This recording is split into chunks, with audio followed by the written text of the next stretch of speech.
500 रुपये घेतले त्यांनी आधारचे. आता हे नवीन पेपर्स सकाळी दुपारी संध्याकाळी काय लावलंय हे? आम्ही काम करायचं की हेच करत बसायचं? खरंय तुझं, डोकं फिरतय. लाडक्या बहिणींनो, लाडक्या बहिणीसाठी ही एक महत्वाची बातमी आहे की आज जागतिक महिला दिवस आहे आणि महिला दिवसाचं औचित्य साधून सरकारने लाडक्या बहिणीच्या खात्याला आजच्या दिवशी नेमके किती पैसे जमा केले आणि ते पैसे प्राप्त करून घेण्यासाठी आपल्याला काय करावं लागेल त्याच्यासाठी हा एक महत्वाचा व्हिडिओ आहे. पुढच्या 1 मिनिटामध्ये मी तुम्हाला ही माहिती देत आहे. तेव्हा या चॅनलवर जर तुम्ही पहिल्यांदाच आले असाल तर सबस्क्राईब करायला विसरू नका. मित्र आणि मैत्रिणींनो, आज जागतिक महिला दिवस आहे 8 मार्च आणि त्या निमित्तानं सगळ्या जगातील लोक एकमेकांना, महिला भगिनींना, महिलांना त्यांच्या गुणाबद्दल, त्यांच्या कर्तृत्वाबद्दल, त्यांच्या समाजातील किंवा विविध क्षेत्रातील कामगिरीबद्दल त्यांना शुभेच्छा देत आहेत. आणि स्त्री ही मातृरूपेण संस्थिता असं एक सप्तशतीमध्ये श्लोक आहे आणि आईच्या रूपानं ती संपूर्ण जगामध्ये संस्थापित आहे, स्थापित आहे. मग ती आईच्या रूपाने असेल, बहिणीच्या रूपाने असेल, बायकोच्या रूपाने असेल, मैत्रिणीच्या रूपाने असेल. आणि ही स्त्री या जगाची उद्धारकर्ती आहे असं तिच्याबद्दल म्हटलं जातं. आणि आपल्याकडे पूर्वीच्या काळी मातृसत्ताक पद्धती होती. म्हणजे छत्रपती शिवाजी महाराजांच्या काळात जिजाऊ यांना आदरानं माँसाहेब असं म्हटलं जायचं की साहेब ही पदवी देणारे रयतेचे राजे हे छत्रपती शिवाजी महाराज हे पहिले राजे होते की त्यांनी आऊसाहेब किंवा माँसाहेब. मात्र अलीकडच्या काळामध्ये काही लोकांनी आऊ हा शब्द जाणीवपूर्वक बदनाम केलेला आहे किंवा त्याला, त्या शब्दाला पाहण्याचा त्याच्याकडे दृष्टिकोन वेगळा ठेवलेला आहे आणि ह्या गोष्टी आपल्याला काही काही गोष्टी कळत नाही. तर मग अशा स्थितीमध्ये सगळी लोक ही महिलांच्या कर्तृत्वाबद्दल, त्यांच्या गुणाबद्दल त्यांना शुभेच्छा देत असताना आमच्यातील काही भैताळ बेलण्यांनी काही बातम्या छापलेल्या आहेत, काही युट्यूबचे थंबनेल ठेवलेले आहेत की आज महिला दिनानिमित्त 3,000 जमा झाले, 3,500 जमा झाले, 3,880 रुपये जमा झाले, 3,540 झाले, 4,500 रुपये जमा झाले.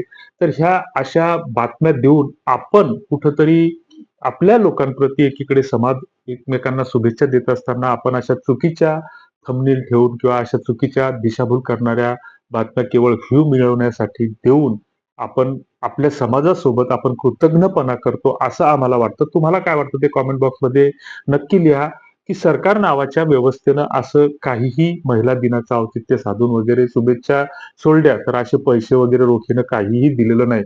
उलट 14 ऑगस्ट 2024 रोजी जून मध्ये जी काही योजना लागू झाली तर त्यावेळेस तेव्हापासून आतापर्यंत या सरकारनं इथल्या बहिणीचा फक्त आणि फक्त छळच केलेला आहे. आणि ते कसा केला ते अगदी 1 मिनिटामध्ये मी तुम्हाला समजावून सांगतो की 14 ऑगस्ट 2024 रोजी पहिल्या टप्प्याची ज्यावेळेस लाडक्या बहिणींना 3 महिन्याचे, 5 महिन्याचे पैसे जमा झाले 7,500, 4,500 रुपये. तर त्यावेळेस सरकार नावाच्या व्यवस्थेनं काय केलं की बँकांना सांगून गरज नसताना, कारण नसताना खाती डॉरमॅट, स्टॉप, होल्ड करायला लावली. म्हणजे बहिणींना वावरातल्या निंदणाच्या पाथा सोडून आणि घरातली कामं सोडून त्या ठिकाणी बँकेत रांगा लावून पडल्या आणि बँकावाल्यांनी इतकी आरेरावी आणि मुजुरी केली की बऱ्याच ठिकाणी लोकांना त्या ठिकाणी भांडणं करावी लागली की 2 वाजेपर्यंत स्टेबल चालू ठेवायचा, केवायसी आज बंदच आहे, अशा चक्रा मार, तशा चक्रा मार. आणि मग सत्तेपुढे शहाणपण चालत नसतं तशातला प्रकार ह्या बहिणा केविलवाण्या तोंडानं घरी यायच्या, परत दुसऱ्या दिवशी जायच्या. इकडून तिकडून ते झालं की परत बँकांची केवायसी, हे करा ते करा. 18 सप्टेंबर 2025 ला पुन्हा सरकारच्या डोक्यामध्ये एक सुकीत कल्पना आली की 15,000 बोगस बहिणी निघाल्या. म्हणजे याच्यामध्ये सरकारचा दोष आहे, त्या मंत्र्यांना राजीनामा द्यायला पाहिजे, पण ही लोक देणार नाहीत, हा भाग वेगळा. परंतु मग यांनी केलं काय की 18 सप्टेंबरला पहिले तर 15 दिवस ते सॉफ्टवेअरचं सर्व्हरच चाललं नाही. इकून तिकून ती केवायसी सुरू केली तर काय बोंब पाडली त्यांनी त्या केवायसी मध्ये. महिलेचा आधार क्रमांक टाकला, कॅप्चा कोड टाकला आणि ओटीपी आला. कशाला आला? आधार लिंक असलेल्या मोबाईलला. मग आता ज्यांचे आधार लिंक नव्हते त्यांनी पुन्हा झक मारून आधार सेंटरवर गेल्या, 1,200 रुपये तिथं त्या आधारवाल्याच्या मड्यावर घातले आणि तिथं केवायसी केली. पुन्हा ते आधारला मोबाईल नंबर लिंक कडून घेतला. 8 दिवसांनी ते अपडेट झालं की पुन्हा ती डबल केवायसी केली. तरी बी 17वा, 18वा, 19वा हप्त्याची आणखी बोंब सुरू आहे. 31 डिसेंबरला काही बहिणीच्या खात्यात पैसे आले, 13 जानेवारीला काही बहिणीच्या खात्यात पैसे आले आणि आता फेब्रुवारी संपला.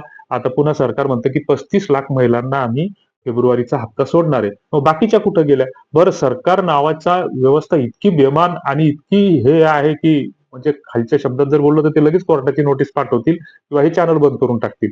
काय करतात की लाडक्या बहिणीनं जर तिचा आधार क्रमांक टाकला तर तुमचं इरर येतं आणि तुमचं आधार क्रमांक हा ई-के-वाय-सीच्या यादीमध्ये नाही, दुरुस्तीच्या यादीमध्ये नाही, असा तो मेसेज येतो. मग तो मेसेज आल्याच्या नंतर काय होतं, की बहीण वाट पाहते, की तिला एक तर समज निर्माण करून घेते, की एक तर आपली के-वाय-सी व्यवस्थित झाली असेल किंवा या योजनेतूनच आपलं नाव बाद झालं असेल. मग तिला 17व्या, 18व्या, 19व्या हप्त्याची प्रतीक्षा आहे. मग सरकार नावाच्या व्यवस्थेने तिथं बोंब पाडायला पाहिजे ना, की त्या लाडक्या बहिणीच्या वेबसाईटवर, पोर्टलवर, ॲप्लिकेशनवर जे काय असेल तर त्याच्यावर ते लिहिलं पाहिजे स्पष्टपणे, की तुमच्या घरात 4 चाकी दिसली म्हणून आम्ही तुमचं अनुदान बंद केलं. तुमचं नवऱ्याचं उत्पन्न 3,00,000च्या वर आहे, त्याच्यामुळे तुमचं अनुदान बंद केलं. तुमच्या घरामध्ये 4 जण इथं लाभ घेणारे म्हणून बंद केलं. काहीतरी कारण सांगायला पाहिजे ना, की लोकशाहीनं आम्हाला हा घटनादत्त अधिकार दिलेला आहे, की मी जर एखाद्या योजनेचा लाभ घेत असेल, तर तो लाभ नाकारला जात असेल, बंद होत असेल, तर तो कुठल्या कारणामुळे? ते जाणून घेण्याचा अधिकार एखादा जर नोकरी कॉर्पोरेट सेक्टरमध्ये जरी एखादा नोकरी करत असला आणि त्याला जर नोकरीवरून काढून टाकायचं असलं, तर त्याला 30 दिवसाचा, 90 दिवसाचा नोटीस पिरियड असते. त्याला नोटीस दिली जाते, 1 महिन्याचं आगाऊ वेतन दिलं जातं. तसंही सरकारनं काहीतरी 1 महिन्याचा ॲडव्हान्स वेतन देऊन तुमचं नाव आता इथून पुढे बंद होईल, असं सांगितलं पाहिजे ना. पण सरकारला फक्त आमची छळणूक आणि पिळवणूक करायची त्यांची सत्ता त्यांनी हस्तगत केली आणि तुम्हाला आम्हाला फक्त आता हे झुरायला लावत आहेत, वाट पाहायला लावत आहेत. तर ह्या सरकारच्या शुभेच्छा सरकारलाच लाभला आणि या भैताड बेल्ल्यांनी कमीत कमी अशी तरी आमच्या महिलांची दिशाभूल करू नये, ही एक नम्र आवाहन, अपेक्षा. तुर्तास धन्यवाद. आणि आपण जर असे चॅनल जर पाहत असू, तर आपणच आपल्यासारखे मूर्ख आहोत असं म्हणायला हरकत नाही. तुम्हाला याबद्दल काय वाटतं ते कमेंट बॉक्समध्ये नक्की कळवा. धन्यवाद.